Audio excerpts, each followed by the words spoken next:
Hi friends, എല്ലാവർക്കും പുതിയൊരു വീഡിയോയിലോട്ട് സ്വാഗതം. ഇന്നത്തെ എൻ്റെ റെസിപ്പി ഒരു പൊറോട്ട മേക്കിംഗ് ആണ് കേട്ടോ. ആദ്യമായിട്ട് ഉണ്ടാക്കുന്നവർക്ക് പോലും നല്ല എളുപ്പത്തിലും നല്ല ടേസ്റ്റായിട്ടും സോഫ്റ്റായിട്ടും ഉണ്ടാക്കാൻ പറ്റുന്ന രീതിയിലാണ് കേട്ടോ. എന്നാൽ നമുക്ക് വീഡിയോയിലോട്ട് പോയാലോ.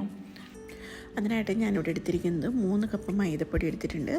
ഒപ്പം അതിലോട്ട് ഒരു 1/2 ടീസ്പൂണ് പഞ്ചസാര ഇട്ട് കൊടുക്കുന്നുണ്ട്, 1/4 ടീസ്പൂൺ സോൾട്ടും ഇട്ട് കൊടുക്കുന്നുണ്ട് കേട്ടോ. ഇനി ഇതിനെ നന്നായിട്ടൊന്ന് മിക്സ് ചെയ്തിട്ടെടുക്കുക.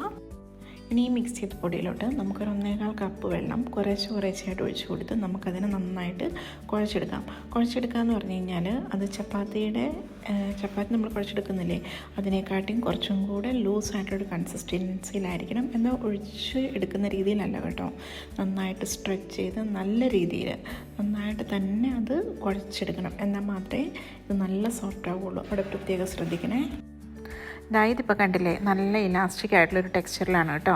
അങ്ങനെ ആവാൻ വേണ്ടിയിട്ട് പ്രത്യേകം ശ്രദ്ധിക്കണേ. എന്നാൽ മാത്രമേ നന്നായിട്ട് സോഫ്റ്റ് ആവൂ. ഇനി ഇതുപോലെ ഒരു ബൗളിനകത്തോട്ട് നമ്മുടെ ഗീയും വെജിറ്റബിൾ ഓയിലും കൂടെ മിക്സ് ചെയ്താണ് കേട്ടോ ഞാനിപ്പോൾ എടുത്തേക്കുന്നത്. നന്നായിട്ട് സ്പ്രെഡ് ചെയ്ത് കൊടുക്കുക.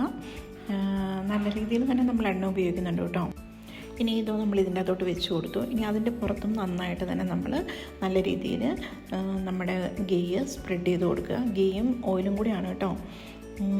സ്പ്രെഡ് ചെയ്ത് കൊടുത്തിട്ട് എന്താ പിന്നെ ചെയ്യേണ്ടതെന്ന് വെച്ച് കഴിഞ്ഞാൽ നന്നായിട്ട് നനഞ്ഞ ഒരു തുണി, നല്ല ക്ലീനായിട്ടുള്ള നനഞ്ഞിട്ടുള്ളൊരു തുണി, വെള്ളം വിറ്റ് വീഴരുത്, പിഴിഞ്ഞ് കളഞ്ഞിട്ട് അതിനെ വെച്ച് നമ്മളിതങ്ങ് മൂടി വെക്കുക.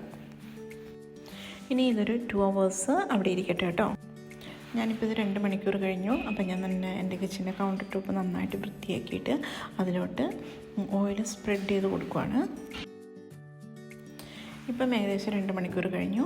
ഇനിയിപ്പോൾ ഞാൻ മെല്ലെ ആ മാവ് എടുത്തേച്ച് ചെറിയ ബോൾസ് ആക്കിയിട്ട് ഇങ്ങനെ, ഇപ്പം ഞാൻ കണ്ടില്ല ഇതെടുത്തിരിക്കുന്നത്, അതുപോലെ ചെറിയ ബോൾസ് ആക്കിയിട്ട് ഇങ്ങനെ റെഡിയാക്കി വെക്കുക. ഇനി അതിൻ്റെ മേളിലും നന്നായിട്ട് നമ്മുടെ എണ്ണ തേച്ച് കൊടുത്തിട്ട് ഇനിയും ഞാൻ വെക്കുന്നുണ്ട് ഒരു 30 മിനിറ്റ്സ് ടൈമിലോട്ട്. ഇനി നെക്സ്റ്റ് പരത്തുന്നതാണ് കേട്ടോ. ഓരോരുത്തരും ഓരോ രീതിയിലാണ് ചെയ്യുന്നത്. ഇതിപ്പോൾ ഞാൻ എൻ്റെ ഒരു ഈസിനെസ്സിന് വേണ്ടിയിട്ടാണ് നമ്മുടെ ചപ്പാത്തി റോൾ വെച്ചിട്ട് ഞാനിതിനെ മെല്ലെ സ്ട്രെച്ച് ചെയ്ത് കൊടുക്കുവാണ്. അതിനുശേഷം ഇതുപോലെ ഞാൻ ഒത്തിരി ഇങ്ങനെ റിബൺ പോലെ കീറിയിട്ടില്ല, ഞാനൊരു 3 ആക്കിയിട്ടേ ഉള്ളൂ. എന്നിട്ട് അതിനെ മെല്ലെ ചുരുട്ടിയെടുത്തിട്ട് ഇപ്പം നമ്മുടെ ഇതിൻ്റെ അത് കണ്ടില്ലേ, അതുപോലെ ഞാൻ റൗണ്ട് ചെയ്ത് ഞാൻ വെക്കുന്നുണ്ട് കേട്ടോ.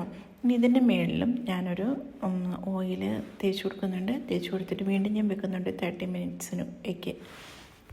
ഇനി ഇതിനെ മെല്ലെ കയ്യിലെടുത്തിട്ട് ഞാൻ ഇങ്ങനെ കയ്യിലെടുത്തിട്ടല്ല കേട്ടോ, ഞാൻ കൗണ്ടർ ടോപ്പിൽ തന്നെ വെച്ചേച്ച് നന്നായിട്ട് മെല്ലെ കൈ കൊണ്ട് സ്ട്രെച്ച് ചെയ്തെടുത്തിരിക്കുന്നതാണ് ഇപ്പോൾ ഈ കാണുന്നത്.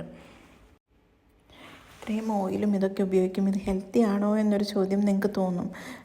ഹെൽത്തി ആണെന്ന് ഞാൻ പറയുന്നില്ല, പക്ഷേ ഇതുകൊണ്ട് പ്രത്യേകിച്ച് ഗുണമൊന്നുമില്ല. പിന്നെ നമ്മളൊക്കെ മലയാളികളല്ലേ, നമ്മുടെ ഒരു വികാരമല്ലേ. അപ്പം എന്താണെന്ന് വെച്ചിട്ടുണ്ടെങ്കിൽ നമുക്ക് വൺസിനെ വയൽ എന്നൊക്കെ പറയുന്നത് പോലെ നമുക്കൊരാഗ്രഹമൊക്കെ തോന്നുമ്പോൾ നമുക്ക് മെല്ലെ കഴിക്കാനായിട്ടൊക്കെ ഒരു അടിപൊളി ടേസ്റ്റാണ്. ചിക്കൻ കറിയൊക്കെ ഉണ്ടെന്നുണ്ടെങ്കിൽ പൊളിയാണ്.